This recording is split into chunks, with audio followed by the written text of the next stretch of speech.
వందనాలు చెల్లించుకుందాం. నిజంగా ఈ విధంగా ప్రతిదినము బైబిల్ స్టడీలో ఎన్నో విషయాలు మనం నేర్చుకోవటానికి ప్రభు ఇచ్చిన కృపకై సమయానికై మరొకసారి దేవునికి మనం ప్రతి ఒక్కరం కూడా వందనాలు చెల్లించబద్దులం. నిజంగా దేవుడిచ్చిన బైబిల్ గ్రంథం వాక్యంకై మరొకసారి దేవునికి స్తుతులు చెల్లించుకోవాలి. నిజంగా గ్లోరీకైతే మర్చిపోకుండా ప్రతిదినం మీరు ఇచ్చిన బైబిల్కై వందనాలు ప్రభు అని చెప్పటం ఎంతో సంతోషకరం. నిజంగా అది ఎంతో భాగ్యం. ప్రభు ఇచ్చిన వాక్యం, ఆయన మాటలు అందరికీ అందుబాటులో ఉండవు చాలాసార్లు. కాబట్టి ప్రభు మనకు వాక్యం ఇచ్చిన దాన్ని బట్టి మనం ఎంతో ప్రభుని స్తుతించబద్దులం. కాబట్టి ఈ విధంగా మనం సమూయేలు గ్రంథము మొదటి గ్రంథంలో ఉన్నాం. నిజంగా ఈ గ్రంథాన్ని రాసింది సమూయేలు కాదు, కాకపోతే ఎక్కువ సమూయేలు గురించి వ్రాయబడింది కాబట్టి సమూయేలు మొదటి గ్రంథం, సమూయేలు రెండో గ్రంథము అని 2 భాగాలుగా చేయటం జరిగింది. నిజంగా ఇది దాదాపుగా అంటే 90 years హిస్టరీ. ఇది 90 సంవత్సరాల చరిత్ర. 90 సంవత్సరాల చరిత్ర అంతా కూడా ఈ 2 గ్రంథాల్లో వ్రాయబడింది. నిజంగా 90 years హిస్టరీ ఈ కొన్ని చాప్టర్స్లోనే అయిపోయిందా అనుకోవటం మనకు ఆశ్చర్యం వేస్తుంది. మొదటి సమూయేలు 31 అధ్యాయాలు ఉన్నాయి కదా, ఆ విధంగా రెండో సమూయేలు గ్రంథము మొదటి సమూయేలు గ్రంథంతోనే ఇది అయిపోయిందా అనుకోవటం కొంచెం ఆశ్చర్యాన్ని కలిగించవచ్చు. కానీ దేవుడు అంటాడు కదా, మొత్తం కానీ రాస్తే బైబిల్ గ్రంథములో భూలోకమే సరిపోదు అంటాడు యోహాను గారు. ఆ విధంగా కాబట్టి దేవుడు మనకి ఏదైతే అవసరమో వాటినే రాశాడు. ఎక్కువ రాస్తే కూడా ఏమైతుంది, అరగదనమాట, అజీర్తి. చిన్నపిల్లలకి మనం అంటే చిన్నపిల్లలు పెట్టేది పెట్టకుండా పాలు తాగవలసిన వాళ్ళకి మాంసము చికెన్ పెడితే వామిటింగ్ చేస్తారు, అజీర్తి చేస్తుంది. కాబట్టి ఆ విధంగానే ప్రభు మనకి ఎంతవరకు అవసరమో అంతవరకే పరిశుద్ధాత్మ దేవుడు ఆయన యొక్క దైవజనుల ద్వారా ఈ విధంగా రాయించడం జరిగింది. కాబట్టి ఈ 90 yearsలో హిస్టరీ మొత్తం ఈ 2 పుస్తకాల్లో రాయడం జరిగిందనమాట. కాబట్టి ఈ విధంగా క్లుప్తంగా ఒక్కొక్క చాప్టర్లు ఏమో చూస్తూ 15వ అధ్యాయంలోకి వచ్చేద్దాం. ఈరోజు 15th చాప్టర్ మంది.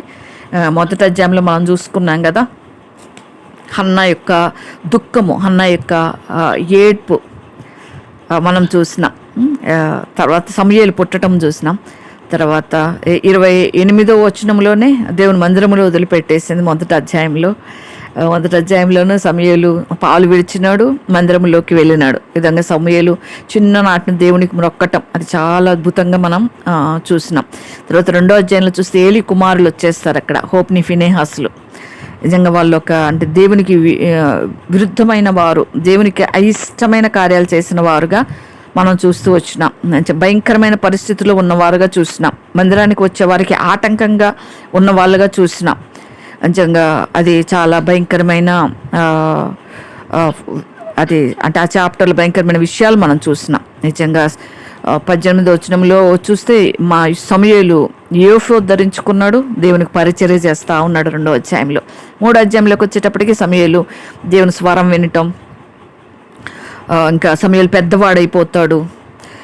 దేవుడు ఏదైతే సమూయేలుకు చెప్పినాడో అదంతా నెరవేర్పు మనం 3వ అధ్యాయంలో చూస్తాం. కాబట్టి సమూయేలు యెహోవాకి ప్రవక్తగా స్థిరపడ్డాడు. నిజంగా సమూయేలు గురించి చెప్పుకుంటే సమూయేలు 3 పనులు చేసినాడు మొత్తంగా చూస్తే మనం. ఒకటి ప్రవక్తగా ఉన్నాడు, ఒకటి దేవునికి ప్రజలకు మధ్యవర్తిగా ఉన్నాడు, తర్వాత యాజకుడుగా ఉన్నాడు, బలులు అర్పించడం, ఏఫోదు ధరించుకొని. నిజంగా ఎంత అభిషేకించబడిన వాడంటే సమూయేలు అంతగా అభిషేకించబడిన వాడు. అది సౌలుకే తెలియలేదు అని చెప్పాలి. అంటే దేవుని ఆత్మ ఎవరిలో ఉండదో వాళ్ళలో దైవజనుల యొక్క దేవుని ఆత్మ కలిగిన వారి యొక్క విలువ తెలియదు. దేవుని ఆత్మ కలిగిన వారి యొక్క మాట వినటము వాళ్ళకి చేత కాదని చెప్పాలి ఒక మాటలో. ఆ విధంగా సౌలు ఓడిపోయినాడు ఆ విషయాల్లో. అంటే సౌలుకి రక్షణ ఉందో లేదో కూడా మనకు తెలియదు. ఎందుకంటే ఆ దినాలు సౌలును రాజు కావాలని ఇశ్రాయేల్ ప్రజలు కోరినారు. కాబట్టి దేవుడు సమూయేలుకు చెప్తాడు, సరే ఒక రాజును నిర్ణయించు అని. ఆ విధంగా నిర్ణయించడం జరిగిందనమాట. ఈ విధంగా సమూయేలు దాను మొదలుకొని బెయేర్షెబా వరకు కూడా ప్రవక్తగా ఉండటం మనం చూసినాం. 4వ అధ్యాయంలోకి వచ్చేటప్పుడు యుద్ధం జరుగుద్ది, ఇశ్రాయేల్ ఓడిపోతారు, మంచం పట్టబడుద్ది. తర్వాత ఏలి కుమారులు చనిపోతారు, కోడలు చనిపోద్ది, ఈకాబోద్ అని పేరు పెట్టి ఆమె చనిపోతుంది, దేవుని మహిమ వెడలిపోయింది అని. ఏలి కూడా చనిపోతాడు. ఏలిని చూస్తే ఏలికి ఒక చాలామందికి దైవజనులకి ఒక్కొక్కరికి ఒక్కొక్క పేరు. దావీదుని చూస్తే నా హృదయానుసారుడు. ఈ విధంగా పేర్లు బట్టి చూస్తే ఏలిని చూస్తే ఒక ఓడిపోయిన తండ్రి అని కూడా చెప్పొచ్చు. తల్లి గురించి రాయలేదు కానీ ఒక ఓడిపోయిన తల్లి అనే చెప్పొచ్చు. ఎందుకంటే తల్లి కూడా సరిచేయవలసిన బాధ్యత ఉంది. పిల్లల బాధ్యత తల్లి తండ్రి ఇద్దరి మీద ఉంటుంది. కాబట్టి ఆ విధంగా ఓడిపోయి అతను చనిపోయాడు. ఎందుకంటే కుమారులకు సరిగా పెంచుకోలేకపోయినాడు. కుమారులకి గద్దించలేని పరిస్థితులు అక్కడ మనం చూసినాం. కుమారులకి భయభక్తులతో పెంచుకోలేని పరిస్థితులు చూసినాం మనం. విధంగా 5వ అధ్యాయంలో చూస్తే మనసము దాగోని గుడిలో ఉండటము, మనసు మీద దాగోని బోర్ల పడిపోవటం అది మనం చూస్తూ వచ్చినాము. గడ్డల చేత ఫిలిస్తీన్లు మొత్తటం దేవుడు. 6వ అధ్యాయంలో చూస్తే మనసము ఫిలిస్తీన్లు భయపడేసి ఇశ్రాయేల్కి ఇచ్చేస్తారు. అమ్మో ఇదేదో మమ్మల్ని చంపటానికి ఇల్లు పెట్టేస్తున్నారు అని అది చూసినాం. 7వ అధ్యాయంలో చూస్తే మిస్పాలో ప్రజలు పశ్చాత్తాపడటం, సమూయేలు బలి అర్పించటం మనం చూసినాం. అందుకే బలులు అర్పించినాడు సమూయేలు, అందుకే యాజకుడుగా ఉన్నాడు. 8వ అధ్యాయం సమూయేలు వృద్ధుడైపోయినాడు. ఇశ్రాయేల్ ప్రజలు వాళ్ళకి రాజు కావాలని అడగటం 8వ అధ్యాయంలో చూసినాం. తర్వాత 9వ అధ్యాయంలో కీషుని బెన్యామీను కుమారుడుని, కీషు కుమారుడు బెన్యామీనుడు వాస్తవానికి సౌలు, అతని కుమారుని సౌలుని రాజుగా చేయటం మనం ఆ అధ్యాయంలో చూసినాం. 10వ అధ్యాయంలో చూస్తే సమూయేలు తైలబుడ్డు పట్టుకొని సౌలుని అభిషేకించడం చూసినాం మనం. దేవుని రాజులను అభిషేకించేవాడుగా సమూయేలు దేవుడు చేసినాడు. నిజంగా అది గొప్ప విషయం.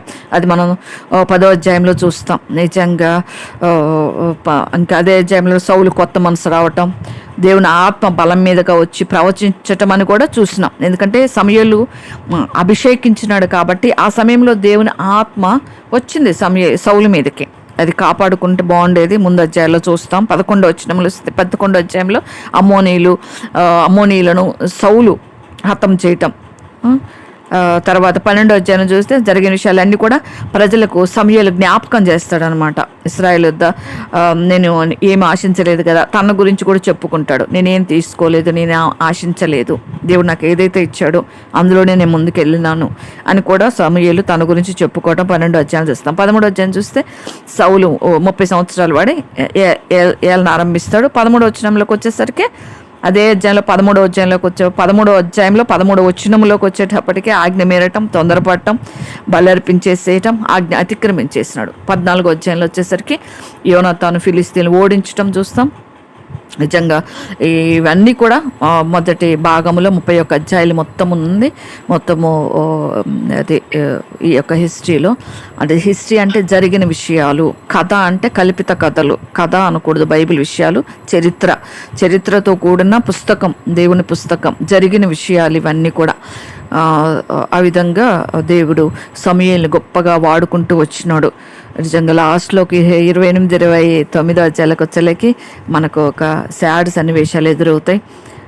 యుద్ధంలో యోనాతాను సౌలును మరణించడం. ఏదేమైనా దేవుడు ఆయన ప్రణాళికను, ఆయన ఉద్దేశాలను ఆయన ప్రజల పక్షంగా ఆయన తప్పకుండా నెరవేర్చుకుంటాడు. మనం ఎవరిని తీర్పు తీర్చడానికి లేదు. ఎందుకంటే హృదయాంతరంగాలు పరిశోధించేవాడు ప్రభువు. దావీదులో తప్పిదాలు కనిపించినట్టు మనకు కనిపిస్తాయి, కానీ పశ్చాత్తాప హృదయం ఉంది కాబట్టి దావీదు దేవుని దృష్టిలో హృదయానుసారుడైనాడు, యథార్థవంతుడైనాడు, యథార్థంగా తప్పును ఒప్పుకుంటాడు దావీదు. అది దావీదు యొక్క గొప్పతనం. సౌలు చూస్తే అంత బాగున్నట్టే ఉంటాడు, కానీ మూర్ఖత, అవిధేయత, మాట వినకపోవటమే సోది చెప్పుటాను పాపంతో సమానం అంటాడు దేవుడు.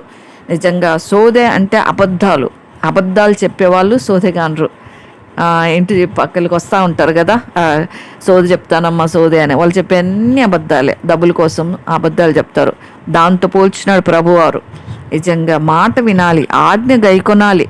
చిన్నపిల్లలైనా కూడా ఒక తప్పు చేస్తే తెలిసి తెలియక మనం ఒక దెబ్బ కొట్టగానే వాళ్ళు సరి చేయబడితే మనం ఎంత సంతోషపడి, మనం కొట్టిన దెబ్బకు కూడా పశ్చాత్తాపం, అయ్యో బిడ్డను అంత గట్టి కొట్టకుండా నెమ్మదిగా చెప్పుంటే బాగుండేది, వినుండేవాడు కదా అని మనం పశ్చాత్తాపడుతూనే ఉంటాం చాలా దినాల వరకు. అట్లా దావీదు విషయంలో దేవుడు పడిన పశ్చాత్తాపం వేరు, సౌలు విషయంలో దేవుడు పడిన పశ్చాత్తాపం వేరు. దావీదు విషయంలో దేవుడు పశ్చాత్తాపడినప్పటికీ శిక్షించి సరిచేయబడటానికి ఇష్టపడినాడు దావీదు. సౌలు సరిచేయబడటానికి ఇష్టపడలేదు. ఎందుకు నేను రాజును చేశానా అని పశ్చాత్తాపడ్డాడు. ఈ రెండో రకం పశ్చాత్తాపం చాలా బాధాకరం. ఎందుకంటే ఎవరికి వాళ్ళే కీడును తెచ్చుకుంటే పశ్చాత్తాపం అది.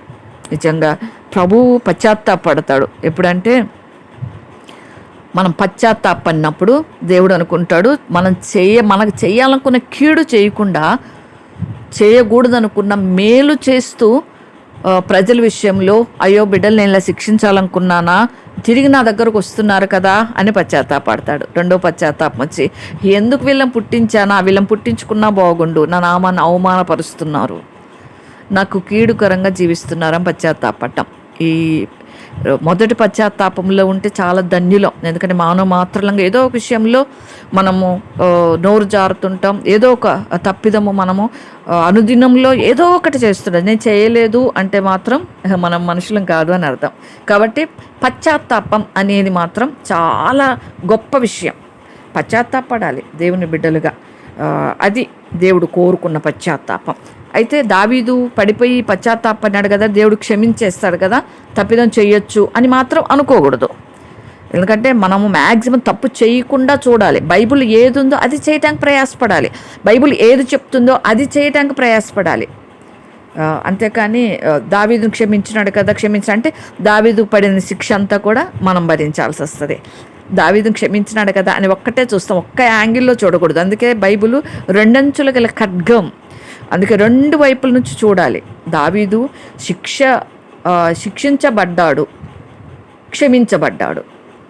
కాబట్టి మనం కూడా దావీదులాగా శిక్షించబడ్డానికి సిద్ధంగా ఉంటే దావీదులాగా మనము తప్పు చేసినా పర్లేదని సమర్థించుకోవచ్చు. కానీ ఏదేమైనా ఈ విషయాల్లో 15వ అధ్యాయంలోకి వస్తే మొదటి 3 వచనాల్లో చూస్తే మనకి సౌలుని పిలవటం, ఇశ్రాయేల్ జనుల మీద రాజుగా అభిషేకించడానికి నన్ను పంపించినాడు, దేవుని మాట విను, యెహోవా మాట విను అని చెప్తున్నాడు సమూయేలు. ఏదైతే దేవుడు చెప్తున్నాడో అది మాత్రమే సమూయేలు చెప్తున్నాడు సౌలుకి. అమాలేకీయులు ఇశ్రాయేలుకి చేసింది నాకు తెలుసు. ఐగుప్తులో నుండి వాళ్ళు రాగానే అమాలేకులు చాలా కీడు చేసి యుద్ధం చేస్తారు, ఇశ్రాయేల్ ప్రజల మీద యుద్ధం చేస్తారు, వాళ్ళకి చాలా కీడు చేస్తారు, హాని చేస్తారు. కాబట్టి అమాలేకుల్ని దార్శనంగా చంపేయమని సౌలు చెప్పడం జరుగుద్ది అనమాట. అసలు కనికరింపనే వద్దని చెప్పినాడు దేవుడు అని. దేవుడు కనికరించొద్దు అంటే మనం కనికరించకూడదు కదా. దేవునికి లేని కనికరము సౌలుకి ఎందుకు అన్నట్టుగా ఉంది ఇక్కడ. దేవుడు చంపేసేయమన్నప్పుడు చంపేసేయాలి, మాట వినాలి. పురుషులేమి స్త్రీలేమి బాలురు పిల్లలు ఎద్దులు గొర్రెలు ఒంటెలు గార్ధవాములు అన్నిటినీ హతం చేసేయి, వాళ్ళకి కలిగింది మొత్తం పాడు చేసేసి అమాలేక నిర్మూలం చేయి. నిజంగా ఇది ఇది ప్రభు చెప్పింది, ఈ దేవుడు చెప్పింది. సమూయేలు చెప్పింది అనే కంటే దేవుడు చెప్పాడు, సమూయేలు చేత దేవుడు చెప్పించాడు. నిజంగా దేవుడు ఏదైతే చెప్తా అది మాత్రమే సమూయేలు చెప్తాడు. దేవుడు స్వరం వినేవాడు సమూయేలు, అది తెలుసు సౌలుకి. అయినా కూడా ఏం చేశాడో చూద్దాం. 4వ వచనం నుంచి మనం 9వ వచనం వరకు చూస్తే జనులను పోగు చేస్తాడు, లెక్క పెడతాడు. 2,00,000 మంది వచ్చినారు, 10,000 మంది ఉన్నారని తన పక్షంగా చేసుకుంటాడు. అప్పుడు సౌలు అమాలేకీయుల పట్టణములలో ఒక దాని మీదకి వచ్చి లోయలో పొంచియండి, ఇశ్రాయేలు ఐగుప్తు నుండి వచ్చినప్పుడు మీరు వారికి ఉపకారం చేసిద్దరు కనుక అమాలేకీయులతో కూడా నేను మిమ్మల్ని నాశనం చేయకుండానట్లు మీరు వారిలో నుండి బయలుదేరిపోవడానికి కేనీయులకు వర్తమానం పంపగా కేనీయులు అమాలేకీయుల నుండి వెళ్ళిపోయిరే. సరే, కేనీయులకు చెప్పినాడు, మంచి పని. ఎందుకంటే కేనీయులు మోషే మామయ్య అయిన ఇత్రో సంబంధికులు వాళ్ళు కేనీయులు. అందుకే కేనీయులను చంపదలుచుకోలేదు సౌలు, అక్కడ మంచి పని చేసినాడు. అది మన న్యాయాధిపతుల గ్రంథంలో చూస్తే మనకు తెలుస్తుంది. కాబట్టి అది మంచిగానే చేసినాడు. ద్వితీయోపదేశ కాండముల న్యాయాధిపతులు 1వ అధ్యాయంలో చూస్తే కేనీయుల గురించి మనకు ఉంటుంది. 1వ అధ్యాయం 16వ వచనంలో కేనీయులు మోషే యొక్క మామ వంశానికి చెందినవారు, మామ యొక్క వంశానికి అని. కాబట్టి అది బాగానే ఉంది. తర్వాత సౌలు అమాలేకీయుల్ని పిలిచినాడు. అమాలేకీయుల రాజు అగగును ప్రాణంతో కూడా పట్టుకొని వచ్చినాడు కదా. కత్తి చేత జనులందరినీ కత్తి చేత నిర్మూలన చేసినాడు. కానీ సౌలు జనులను కూడా అగగును గొర్రెల్లో ఎడ్లలో క్రొవ్విన గొర్రె పిల్లలను మొదలైన వాటిలో నుంచి మంచి వాటిని నిర్మూలన చేయక కడగా ఉంచి పనికిరాని నీచ పశువులన్నిటినీ నిర్మూలన చేసిరి. దేవుడు ఏం చెప్పాడంటే అన్నిటినీ నిర్మూలన చేయి, ఏది నీకు దాంట్లో పనికిరాదు. అమాలేకలు పిల్లలు పెద్దలు మొత్తాన్ని నిర్మూలన చేయమంటే దేవుడు చెప్పిన దాంట్లో నిర్మూలన చేయకుండా దేవుడు నిర్మూలన చేయమని వాటిలో మంచి వాటిని ఎదుర్కొంటున్నాడు. అంటే తను చూస్ చేస్తున్నాడు, దేవుడు కాదు అక్కడ చూస్ చేసేది. దేవుడు కాదు అక్కడ, దేవుడు చెప్పింది కాదు. ప్రభా నువ్వు చెప్పావు మొత్తాన్ని నిర్మూలించని, కానీ వీటిల్లో మంచివి ఉన్నాయి, నీకు తెలీదు, నీకేం తెలుసు, నాకు తెలిసినంత నీకు తెలియదు అన్నట్టుగా చేస్తున్నాడు ఇక్కడ సౌలు. మంచి మంచి వాటిని, క్రొవ్విన వాటిని, గొర్రెలను, పశువులు, ఎడ్లను అన్నిటిని కూడా పక్కన పెట్టుకున్నాడంట. అప్పుడు దేవుడు మళ్ళీ 10వ వచనం నుంచి సమూయేలుతో మాట్లాడతాడు. సమూయేలుకు ప్రత్యక్షమై దేవుడు ఈ విధంగా సెలవిస్తూ ఉన్నాడు, సౌలు నన్ను అనుసరించలేదు, వెనుక తీసేశాడు, నా ఆజ్ఞలు గైకొనకపోయాను కనుక అతను రాజుగా నేను పశ్చాత్తాపడుతున్నా. నేను ఎందుకు సౌలుని రాజుగా చేశానా అని నేను పశ్చాత్తాపడుతున్నా. మాటి మాటికి తప్పిపోతున్నాడు, ఆరంభంలోనే తప్పిపోయాడు. బలి అర్పించటం తను చేయకూడని పని చేస్తున్నాడు. ఇప్పుడు చూస్తే ఆజ్ఞ మాట వినటం లేదు, అనవసరంగా నేను రాజుని చేశానని దేవుడు బాధపడుతున్నాడు. దేవుడు పశ్చాత్తాపడటం అనేది చాలా భయం గొల్పే విషయం. అది అంత దేవాది దేవుడు, గొప్ప దేవుడు.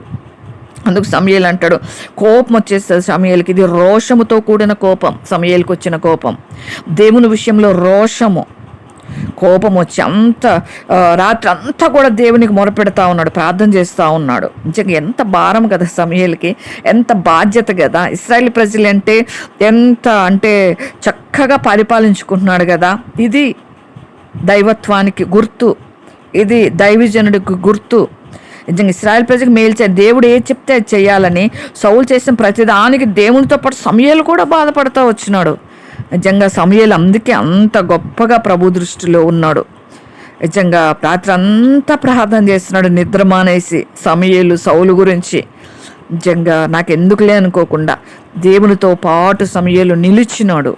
సౌలు విషయంలో రాత్రి అంతా సమూయేలు ప్రార్థన చేసినప్పుడు సమూయేలు లేచి సౌలుని ఎదుర్కోవటానికి పోయినప్పుడు సౌలు కర్మేలునికి వచ్చి అక్కడ జయసూచకమైన శిలను నిలిపేసినాడంట. తిరిగి గిల్గాలకు పోయిన సమాచారం కూడా వినిపించింది. తిరిగి గిల్గాలకు పోయినాడు. తర్వాత సౌలు నొద్దకు రాగా సమూయేలు, సౌలు ఏం చేశాడు? 13వ వచనంలో, యెహోవా వలన నీకు ఆశీర్వాదం కలుగును గాక, యెహోవా ఆజ్ఞ నేను నెరవేర్చితిననగా. ఎంత అబద్ధం కదా. దేవుని ఆజ్ఞ నెరవేర్చాడా? దేవుడు ఏం చెప్పాడు? సమూయేలు చెప్పినాడు సౌలుకి, నువ్వు అన్నిటినీ నిర్మూలన చేయంటే మంచి మంచి వాటిని ఏరు పక్కన పెట్టుకొని నేను దేవుని ఆజ్ఞ నెరవేర్చాను. అబద్ధం చెప్తున్నాడు ఇక్కడ సౌలు. నిజంగా మాట తప్పిపోయినాడు సౌలు, నటిస్తున్నాడు సౌలు. నిజంగా ఎన్నో కనిపిస్తున్నాయి సౌలులో ఇవన్నీ కూడా. యెహోవా ఆజ్ఞ. అప్పుడు సమూయేలు ఏమంటాడు? అలాగైతే నాకు వినబడుచున్న ఆ గొర్రెల పొరుగు, ఎడ్ల రంకెలు అవి ఎక్కడియే అంటాడు. అంటే అప్పుడు సౌలు అంటాడు, అమాలేకీయుల యొద్ద నుండి జనులు వీటిని తీసుకొని వచ్చిరి, నీ దేవుడైన యెహోవాకు బలులు అర్పించుటకు జనులు గొర్రెల్లోను ఎడ్లలోను మంచి వాటిని ఉండనిచ్చరి, మిగిలిన వాటి అన్నిటిని మేము నిర్మూలన చేసిమే. నిజంగా అంటే నీ దేవుడు అంటాడు. అది చాలా గమనించాల్సిన విషయం. మన దేవుడు అనట్లేదు, నా దేవుడు అనట్లేదు. నా దేవుడు అనకపోతే అనకపోయినాడు, మన దేవుడు అని మందిలో కూడా కలుపుకోవట్లేదు, నీ దేవుడు అంటున్నాడు. అంటే సమూయేలుకిక్క సౌలుకిక్క దేవుడు అవసరం లేదన్నట్టు, నీ దేవుడు. ఎందుకంటే సౌలు దేవుని మాట వినట్లేదు కదా. స్టార్టింగ్లోనే చెప్పినారు, దేవుడు సమూయేలును దేవుని ఆత్మ విడిచిపోయాను, సౌలును దేవుని ఆత్మ సౌలును విడిచిపోయాను. దావీదు మీదకి దేవుని ఆత్మ వచ్చింది. ఆల్రెడీ ఆరంభంలోని దేవుని ఆత్మ కోల్పోయినాడు సౌలు. అందుకే దేవుడు నీ దేవుడు అంటున్నాడు. నిజంగా చాలా భయంకరమైన పరిస్థితులకు వచ్చినాడు సౌలు. సమూయేలు, నువ్వు పని లేదు, అసలు నువ్వు మాట్లాడాల్సిన అవసరమే లేదు. యెహోవా రాత్రి నాతో ఏ మాట అయితే చెప్పినాడో అది నేను చెప్తున్నా విను సౌలు అని చెప్తున్నాడు సమూయేలు. నిజంగా దేవుని బట్టి ఎంత ధైర్యం. అతను ఒక రాజు అయినప్పటికీ ఒక మూల భయం ఉంది సౌలుకి. ఎందుకంటే సమూయేలుని రాజు స్థానంలో ఉండి కూడా సమూయేలు మాట వింటున్నాడు కానీ స్వీకరించటం లేదు. సమూయేలు మాట వింటున్నాడు కానీ స్వీకరించటం లేదు, అంగీకరించటంలో ఇష్టపడటం లేదు. నిజంగా చాలా భయంకరమైన విషయం అది. ఇతడు 17వ వచనంలో సమూయేలు ఏం చెప్తున్నాడంటే, నీ దృష్టికి నీవు అల్పుడుగా ఉన్నప్పుడు ఇశ్రాయేలు గోత్రాలకు శిరస్సు అయినావు, యెహోవాను ఇశ్రాయేలు మీద రాజుగా అభిషేకించను. ఆరంభంలో చాలా తగ్గించుకున్నాడు కదా సౌలు. నేనే పాటి వాడును, బెన్యామీను గోత్రం, నా గోత్రం అన్నిటికంటే అల్పమైనది. ఆరంభంలో బాగున్నాడు, ఆరంభంలో ప్రవచించాడు, ప్రవక్తల్లో సౌలు కూడా ఉన్నాడా అన్నంతగా పేరు పొందినాడు సౌలు. తీరా ఇక్కడ చూసినప్పటికే ఏమైపోయినాడు? అప్పుడే నువ్వు బాగున్నావు, నువ్వు అల్పుడుగా ఉన్నప్పుడు బాగున్నావు, ఇప్పుడు ఏమైంది అన్నట్టుగా సౌలు సమూయేలు చెప్తా ఉన్నాడు. నేను రాజుగా అభిషేకించాడు కదా, యెహోవాను సాగనంపి నీ పోయి పాపాత్ములను అమాలేకులు నిర్మూలన చెయ్యి, వాళ్ళ లయమగురకు వారితో యుద్ధం చేయమని చెప్పినప్పుడు నువ్వు ఎందుచేత యెహోవా మాట వినక దోపుడు సొమ్ము మీద ఎగబడి ఆయన దృష్టి కీడు చేసితివా. నేను డబ్బు మీద ఆశపడ్డాడు, పేరాశ. నిజంగా అంటే చాలామంది దేవుని సొమ్మును కూడా దొంగిలించే వాళ్ళు చాలామంది ఉన్నారు. దేవునికి సంబంధించినవి దేవునివి, దేవుడు వద్దన్నవి తీసివేయాలి. దేవుడు వద్దన్నవి తీసుకోవటం, దేవుని దగ్గర దొంగిలించినట్టు, దేవుని మాట వినకపోవటం, ఇవన్నీ లెక్కలు వచ్చేస్తాయి. నిజంగా అది కూడా చాలా భయంకరమైన పరిస్థితుల్లో చేస్తూ ఉన్నాడు, భయంకరమైన విషయాలు చేస్తూ ఉన్నాడు. నిజంగా ఆజ్ఞ వినకపోతే లాభం ఏముంది? నిజంగా ఆజ్ఞ గైకొనుట శ్రేష్టము, భక్తిహీనులు అర్పించు బలుల కంటే ఆజ్ఞ వింటే శ్రేష్టం అని ఉంటుంది. కానీ చేయలేకపోయినాడు. 19వ వచనంలో అంటాడు సమూయేలు, నువ్వు ఎందుచేత యెహోవా మాట వినక దోపుడు సొమ్ము మీద వినబడి దేవుని దృష్టి కీడు చేసినావు. కీడు చేశాడు దేవుని దృష్టికి సౌలు. నిజంగా అప్పుడు సౌలు ఏమంటున్నాడు, ఆ మాట అనొద్దు, నేను యెహోవా మాట విని యెహోవాను పంపిన మార్గమును పోయి అమాలేక రాజును అగగును తీసుకుని వచ్చితను కానీ అమాలేకులు నిర్మూలన చేసేతనే. దేవుని మాట విని నువ్వు అట్ట మాట్లాడొద్దు, నీకేం తెలియదు అసలు, నువ్వు నోరు మొయ్యి అన్నట్టు అనమాట సౌలు సమూయేలుని అనటం. నువ్వు నోరు మూసుకో, నీకేం తెలీదు, నేను చెప్పినట్టు నేను దేవుని మాట విన్నా అంటే చాలాసార్లు దేవుని ఆత్మ వెడలిపోయినప్పుడు, దేవుని ఆత్మలు మాట్లాడలేని పరిస్థితుల్లో దేవుని అందులో భయభక్తులు గల వారిని సైతం తృణీకరిస్తూ నిజంగా మాట్లాడే పరిస్థితులు ఎన్నో ఉంటాయి భూమి మీద జనులలో. నిజంగా దేవుని అందులో భయభక్తులు గల వారు ఎవరో తెలుసు. సమూయేలు దైవజనుడని తెలుసు, సమూయేలు యాజకుడని తెలుసు, సమూయేలు తను అభిషేకించినాడని తెలుసు. కానీ సమూయేలు నోటినే మూసేపిస్తున్నాడు సౌలు. నిజంగా చాలా భయంకరమైన పరిస్థితులు. అంటే గర్వం వచ్చేసింది ఇక్కడ సౌలుకి, గర్వం. ఆత్మ లేదు కదా, దేవుని ఆత్మ లేకపోతే అన్నీ చోటు చేసుకుంటాయి హృదయంలో. ఏం మాట్లాడేది తెలియదు, ఎలా ప్రవర్తించేది తెలియదు, ఎలా ఉండాలో తెలియదు. అంటే ప్రవర్తన విషయంలో, మాదిరికరమైన జీవితం విషయంలో, దేవుని మాట వినే విషయంలో పెద్దరికం ఉండదు. కానీ మిగతా అన్ని విషయంలో మేము పెద్దరికం, మేము పెద్దవాళ్ళం, మేము ఇది అదే అని అనటం ఎట్లా ఉంటుందో సౌలు పరిస్థితి కూడా అలానే ఉంది. నిజంగా సమూయేలుని ఆ విధంగా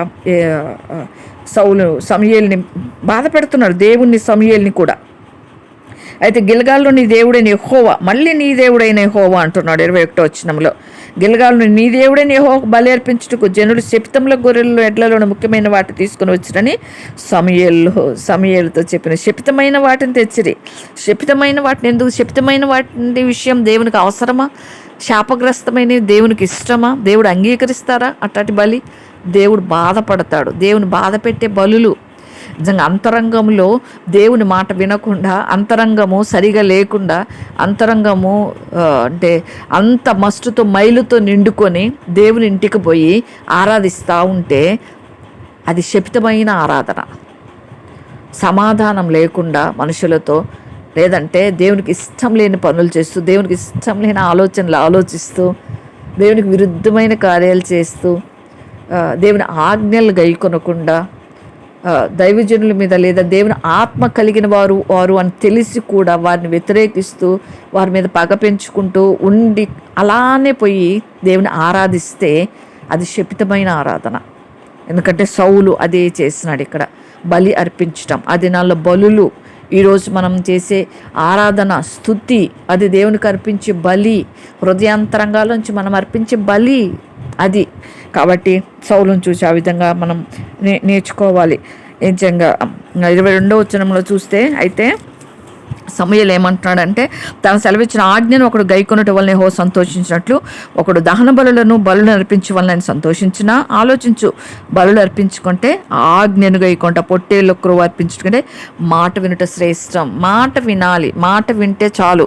దేవుని మాట విని దేవునికి ఇష్టంగా మనం ఉంటే, ఒకవేళ మనం దేవుని ఇంటికి వెళ్ళలేని పరిస్థితి వచ్చినప్పటికీ హృదయములో ఆయన మాట వింటూ, హృదయములో మన కృతజ్ఞత కలిగి జీవిస్తే ఆయన అందులో సంతోషపడతాడు. ఎవరో ఏదో అనుకుంటారని మనం ఆరాధన చేయటం, ఎవరో ఏమో అనుకుంటారు మన దేవుని సన్నిధికి పరిగెత్తి వెళ్ళటం, అట్లా మనుషుల కొరకు వెళ్ళకూడదు. ఆరాధన కాదు దేవుడు మెచ్చేది. అంతరంగంలో ప్రభువుని కలిగి వెళ్ళలేని పరిస్థితుల్లో హృదయమార మనం ఇంట్లో ఉండి ప్రభువుని ఆరాధించిన ఆరాధన ప్రభు ఇష్టపడతాడు.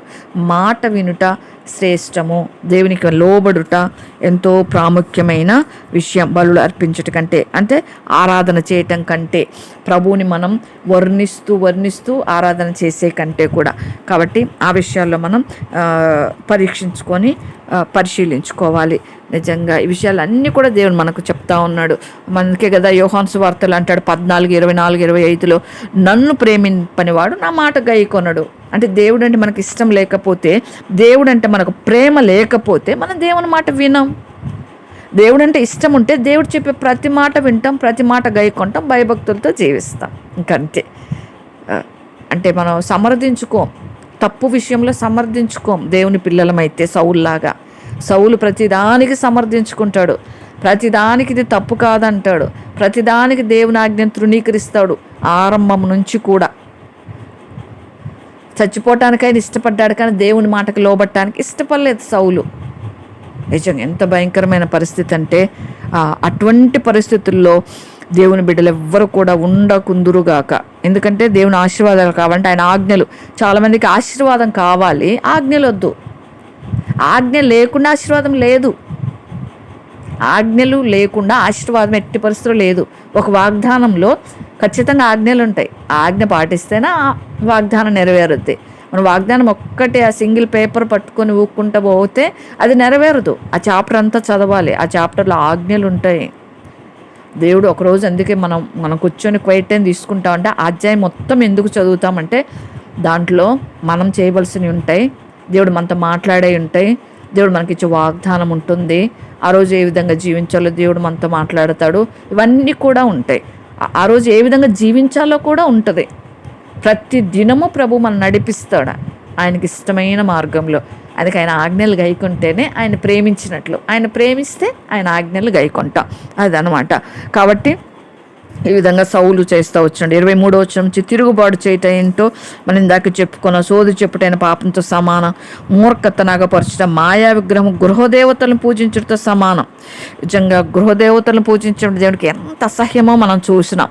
నిజంగా నిర్గమకాండంలో చూస్తే వాళ్ళు వచ్చేటప్పటికి ఆ దేవతను పెట్టి పూజిస్తూ ఉంటే మోషే కోపం వచ్చి ఆజ్ఞగల పలకను పడేస్తే అంత అంటే భూకంపం వచ్చేసి అంతా మింగేయటం, అంత దహించబడటం చూసినాం. ఎంత దేవుని కోపం ఉగ్రత వచ్చేసింది. నిజంగా అది దేవునికి చాలా కోపం. ఎందుకంటే విగ్రహారాధన ఎందుకు ప్రభు నచ్చడంటే అక్కడ అపవిత్రత ఉంటుంది. దేవుని స్థానాన్ని దానికి ఇవ్వటము అనే కాదు, ఒక విగ్రహాల దగ్గర చేసేవాళ్ళు ఎన్ని పనులు చేస్తారు తెలుసా? తాగుతారు, నాట్యం ఆడతారు, తర్వాత విచ్చలవిడిగా ప్రవర్తిస్తారు, ఇక అన్నీ ఉంటాయి అందులో, అపవిత్రత అన్నీ ఉంటాయి. అందుకే దేవుడు విగ్రహాన్ని అసహించుకున్నాడు. ఆ దినాలు ఇంకా గుండాల మీద దాటించేవారు. నిజంగా అవన్నీ కూడా మా తాతయ్య వాళ్ళైతే గుండాల మీద ఇట్లా దాటేవారంట. వాటి మీద అవి పట్టుకుంటారు కదా, పీర్లేవో. అంత భయంకరమైన విషయాలు అక్కడ జరుగుతూ ఉంటాయి. పిల్లల్ని దాటిస్తారంట. అందుకే దేవుడు విగ్రహారాధన అంటే అంత ఖండించాడు. దేవుని ప్రజలు ఆయన పరిశుద్ధతను ప్రేమిస్తాడు, ఆయన సన్నిధిలో ఏ విధంగా ఉండాలో ఆ విధంగా ఉండడానికి ఆయన ఇష్టపడతాడు. విచ్చలవిడిగా అసహ్యకరంగా అసభ్యకరమైన పాటలు వింటూ చేయటం అది, అందుకే దేవుడు అంత ఖండించాడు. దాంతో పోల్చిన మూర్ఖతనే దేవుడు, సౌలు మూర్ఖంగా ప్రవర్తిస్తున్నావు, దీనితో సమానము. సోద చెప్పుట, అబద్ధాలు, తర్వాత గృహదేవతలు పూజించడానికి అసహ్యమైన కార్యాలన్నీ వస్తాయి. ఇవన్నీ నువ్వు చేసినట్లే. మూర్ఖంగానే జీవించాడు. మూర్ఖుల్ని రోట్లేసి దంచినా మారరంట. మా నాన్న మా అన్నయ్యని అనేవాడు పాపం. అరే నువ్వు మూర్ఖుడు రా, నేను రోట్లేసి దంచిన నా మాటే కరెక్ట్ అనేవాడు. రోట్లేసి దంచినా నీ మూర్ఖత పోదు. కనపడకుండా చలాయించుకుంటాడు, అన్నయ్య కనపడేవాడు. ఆ మూర్ఖత ప్రభు కృపను బట్టి ఇప్పుడే మారుతున్నాడు. అన్నయ్య కోసం కూడా ప్రార్థన చేయండి. మూర్ఖత అనేది చాలా భయంకరమైనది. మూర్ఖత అనేది, అసూయ అనేది, పగ, అసూయ అనేది కూడా ఇవి రెండు శాపగ్రస్తమైన పాపాలు చెప్పాలంటే. కాబట్టి మనం పశ్చాత్తాపడాలి, పాపం చేయకుండా చూసుకోవాలి, శిక్ష రాకుండా. చెప్పుకున్నాం కదా, దావీదు మీదకి శిక్ష వచ్చింది. పశ్చాత్తాపడ్డాడు కానీ శిక్ష అనుభవించాల్సి వచ్చింది. కాబట్టి జాగ్రత్త కలిగి ఉండటము మంచిది. సౌలు జనులకు భయపడి వాళ్ళ మాట విన్నందుకు నేను యెహోవాజ్ఞ నీ మాటలను మీరి పాపం తెచ్చుకున్నా అంటున్నాడు. అంటే జనులకు భయపడ్డాడంట, దేవునికి భయపడలేదు. దేవునికి భయపడలేదు, దైవజనుడైన సమూయేలుకు భయపడలేదు, సమూయేలు చెప్పిన మాటకు భయపడలేదు, దేవుడు చెప్పిన ఆజ్ఞకు భయపడలేదు, జనులకు భయపడ్డాడంట. ఇవన్నీ ఒక మాట చెప్పాలంటే నాటకాలు వేస్తున్నాడు సౌలు. పాపం సమూయేలుకి ఎంత బాధ, ఎంత అంటే పిచ్చి కోపం రేపినాడు. అందుకే కోపం తెచ్చుకొని రౌద్రం తెచ్చుకొని అంటాడు. దేవుని విషయంలో చాలా రోషం సమూయేలుకి. సౌలు చేసే ప్రతి పనికి బాధపడి నొచ్చుకుంటా ఉండేవాడు. అందుకే దేవుడు అంటాడు, సమూయేలు నువ్వు ఎందుకు బాధపడతావు, ఎంతకాలం బాధపడతావు, నేను ఒకరిని కోరుకున్నా, నా చిత్తానుసారమైన వ్యక్తిని. అందుకే యజ్ఞం తర్వాత యజ్ఞంలో చెప్తాడు చివర్లో, సౌలు ఇంకెప్పుడు సమూయేలు కలవలేదంట. ఎంతకాలం కలుస్తాడు అంటే దేవునికి విరుద్ధంగా ప్రవర్తించి జీవించే వాళ్ళతో దేవుని బిడ్డలు ఇమడలేరు, ఎక్కువ కాలం వాళ్ళతో కొనసాగలేరు. కష్టం, ఒక యుద్ధ భూమిలో నిలబడినట్టే ఉంటుంది. వీళ్ళంత దూరంగా ఉంటేనే హ్యాపీ అనిపిస్తుంది నిజంగా జీవితంలో. ఇంకా సౌలుని అట్లా విసిగిపోయినాడు సమూయేలు. అందుకే మళ్ళీ వెళ్ళలేదంట. అంటే వెళ్ళిన దగ్గర నుంచి ఇవే మాటలు, నీ దేవుడు అంటాడు, జనుల మాటకు భయపడ్డాడంట, పాపం తెచ్చుకుంటేనే అంటున్నాడు, నీవు నా పాపం పాపం తెచ్చుకున్న క్షమించమనట్లా. కాబట్టి నువ్వు నా పాపను పరిహరించి నేను మొక్కుకున్నట్లు నాతో కూడా తిరిగి రమ్మని. దేవుడా, సమూయేలు కాదు కదా పరిహరించేది, తనకు లేదు పశ్చాత్తాపం. సమూయేలుని వేడుకుంటున్నాడు, దేవుని వేడుకుంటే బాగుండేది. సమూయేలు అంటాడు, నీతో నేను రాను, నీవు యెహోవాను విసర్జించినావు, ఇశ్రాయేలు మీద రాజుగా ఉండకుండా యెహోవా నిన్ను విసర్జించేసినాడు ఆయన వెళ్ళిపోతా ఉంటే సమూయేలు పైన దుప్పటి సింగ్ పట్టుకున్నాడంట, చినిగిపోయిందంట. నిజంగా ఇంత అంటే దౌర్భాగ్యకరమైన పరిస్థితి దిగజారినాడంటే సౌలు. అప్పుడు సమూయేలు అంటాడు, నేడు యెహోవా ఇశ్రాయేలు రాజ్యం చేతి నుండి లాగి వేడిసేసినాడు. నువ్వెట్లా లాగేసినావో దుప్పటిని, అప్పుడే దేవుడు నీ చేతిలో నుంచి లాగేసేసినాడు. నీకంటే ఉత్తముడే నీ పొరుగు వానికి దాన్ని అప్పగించి ఉన్నాడు. మరి ఇశ్రాయేలుకు ఆధారమైన వాడు నరుడుగాడు, ఆయన అబద్ధమాడు, దేవుడు పశ్చాత్తాపడ్డు. అది సమూయేలు చెప్తున్నాడు ఇక్కడ సౌలుకి. దేవుడు మాటికి పశ్చాత్తాపడ్డు, దేవుడు అబద్ధం అస్సలాడాడు. అవునంటే అవును, కాదంటే కాదు, అంతే. దేవుని బిడ్డలుగా ఉండవలసిందే. ఒకసారి ప్రభు ఏదైనా చెప్తే అవును, ప్రభు ఏదైనా వద్దు అంటే కాదు, ఇంకంతే. మళ్ళీ చేంజింగ్స్, మళ్ళీ పశ్చాత్తాపాలు, మళ్ళీ అది ఉండకూడదు. అది కుక్క వాహంతికి తిరిగినట్టు అంటాడు కదా దేవుడు, అట్లా ఉంటుంది అన్నమాట. కాబట్టి సౌలు చేసే పనులన్నీ ఇట్లనే ఉన్నాయి. అందుకే సమూయేలు అట్లా చెప్తాడు. సమూయేలు తిరిగి సౌలు వెంట వెళ్ళాను. సౌలు యెహోవాకు మొక్కిన తర్వాత ఇక్కడ సౌలు మొక్కినాడు దేవునికి. సమూయేలు అమాలేకల రాజైన అగగును అప్పుడు తీసుకొని వచ్చి, అగగు రాజు అనుకుంటాడు, అబ్బా ఇంకా నన్ను ఏం చేయరు, నన్ను వదిలేస్తారు అనుకున్నాడు సమూయేలుని చూసి. కానీ సమూయేలు చేసిన పని, సమూయేలుకి ఎప్పుడు కోపం చల్లారిందంటే అగగు రాజును తుత్తునీలుగా నరికి పడేస్తాడు. ఇక్కడ నిజంగా స్త్రీలకు సంతు లేకుండా చేయనని చెప్పి గిలగాలు యెహోవాను అగను తుత్తునీలుగా నరికెను. అప్పుడు సమూయేలు రామాకు వెళ్ళిపోయాను. సౌలు అయితే గిబియాలో ఇంటికి వెళ్ళిపోతాడు. సౌలు బ్రతికిన 35వ వచనంలో, సౌలు బ్రతికిన దినములన్నిటను సమూయేలు అతను దర్శింప వెళ్ళలేదు, కానీ సౌలు గురించి దుఃఖాక్రాంతుడాయను. మరియు తన సౌలును ఇశ్రాయేలు మీద రాజుగా నిర్ణయించినందుకు యెహోవా పశ్చాత్తాపడను. దేవుడు పశ్చాత్తాపడుతున్నాడు, అయ్యో ఎందుకని. తర్వాత వచ్చేసి సమూయేలు అయితే దైవజనుడు కదా, ఆయనకు బాధ ఉంటుంది. కలవకపోయినా, మాట్లాడకపోయినా, వాళ్ళని కలుసుకోకపోయినా దేవుని ప్రజలు ఏం చేస్తా అంటే ఆయన పిల్లల విషయంలో బాధపడుతూ ప్రార్థన చేస్తూనే ఉంటాం, పశ్చాత్తాపడుతూనే. దేవుడు పశ్చాత్తాపడినప్పటికీ మనము విడిచిపెట్టలేని వారంగా ఉంటాం, నిజంగా దైవత్వం కలిగిన వారంగా. కాబట్టి ఆ విధంగా మనము దేవుని యొక్క పిల్లలంగా మనం ఉండటం ఎంతో శ్రేష్టం. అదే సౌలు ఆత్మ మనకు ఉండకుండునుగాక, సౌలు ఆత్మ మనకు దేవుడు ఉంచకుండునుగాక. మూర్ఖత, అవిధేయత ఇవన్నీ మనలో కనబడకుండా ఉండటం ఎంతో శ్రేయస్కరం. కాబట్టి ఆ విధంగా మనము దేవునికి లోబడి ఉండటం అనేది ఎంతో అవసరము, అది భాగ్యము. నిజంగా ఎన్నో విషయాలు మనం చూసినాం సౌలు గురించి. అటువంటి బలహీనతలు ఉండకూడదు. అందుకే దేవుని చేత అభిషేకించబడిన తర్వాత ఒక్కసారి దాన్ని కాపాడుకునే దేవుడు మన చేతిలో పెడతాడు. దేవుడు నన్ను అభిషేకించేసేసారు కదా, నా పని అయిపోయింది అని మాత్రము అనుకోకూడదు. అది చాలా దౌర్భాగ్యకరమైన విషయం. దేవుడు రక్షణ ఇస్తాడు, కాపాడుకో అని చెప్తాడు. ఇప్పుడు మన స్కూల్లో పిల్లల్ని వేసిన తర్వాత స్కూల్లో జాయిన్ చేస్తాం, అంతేకాని వాళ్ళ చదువు మనం చదివి పెట్టాం కదా. ఫీజులు కడతాము, స్కూల్లో జాయిన్ చేస్తాం, చదువుకోండి ఆయన పాస్ అవుతారు అని చెప్తాం. అంతేగాని నేను చదివిన ఎగ్జామ్ నేను రాస్తాను అనం కదా. అంతే దేవుడు కూడా ఉచితంగా రక్షణ ఇచ్చాడు. మీకు రక్షణ ఇచ్చాను, హాయిగా రక్షణలో కొనసాగండి, దేవుడు చెప్పిన నా ఆజ్ఞలు గైకొనండి, నేను చెప్పినట్టు చేయండి, ఒకరి మీద ఒకరు సనగొద్దు. ఎవరైనా ఒకవేళ దేవుడు మాట్లాడాడు అని చెప్పినా, దేవుడు ఒకవేళ అంటే దేవుని చిత్తం బయలుపరిచాడని చెప్పినప్పుడు అది బైబిల్లో ఉందా లేదా అని పరిశీలించి మాట్లాడాలి. లేకపోతే మనం తీర్పు తీర్చిన వాళ్ళం అవుతాం. తీర్పు తీర్చకూడదు ఎవరికి కూడా. గద్దించవచ్చు, పౌలు చెప్తాడు కదా తిమోతికి, గద్దించుము బుద్ధి చెప్పుము అని, అది చేయొచ్చు, కానీ తీర్పు తీర్చకూడదు. ఒకవేళ ఎవరైనా దేవుని చిత్తం అన్నప్పుడు ఆ విధంగా బైబిల్లో ఉందా లేదా, వాళ్ళు చెప్పినట్లు వాళ్ళు దేవుడు చెప్తున్నారు అని చెప్తున్నారు కదా, అది దేవుని చిత్తానుసారం అంటే బైబిల్ చెప్పినట్లుగా ఉందా అది చూడాలి. ఆ విధంగా లేనప్పుడు అప్పుడు మాట్లాడాలన్నమాట. ఆ విధంగా మనం సౌలు కూడా దేవుని మాట తృణీకరిస్తూ, దేవుని మాట అంగీకరించకుండా, ఆజ్ఞను వినకుండా, దేవుడు చెప్పింది ఏది, దేవుడు చేయకూడదు ఏది అని అసలు గ్రహింపే లేదు సౌలుకి. లోకానుసారంగా వెళ్ళినాడు, ఒక మాటలో దేవుని ఆత్మను కోల్పోయినాడు. ఆ విధంగా ఉండకూడనట్లుగా పరిశుద్ధాత్మ దేవుడు మనకు సహాయం చేయనుగాక. దేవుని ఆజ్ఞలు గైకొనున్నట్లుగా పరిశుద్ధాత్మ దేవుడు మనకు సహాయం చేయనుగాక.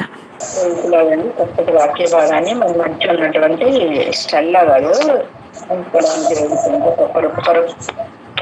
స్తోత్రాలు.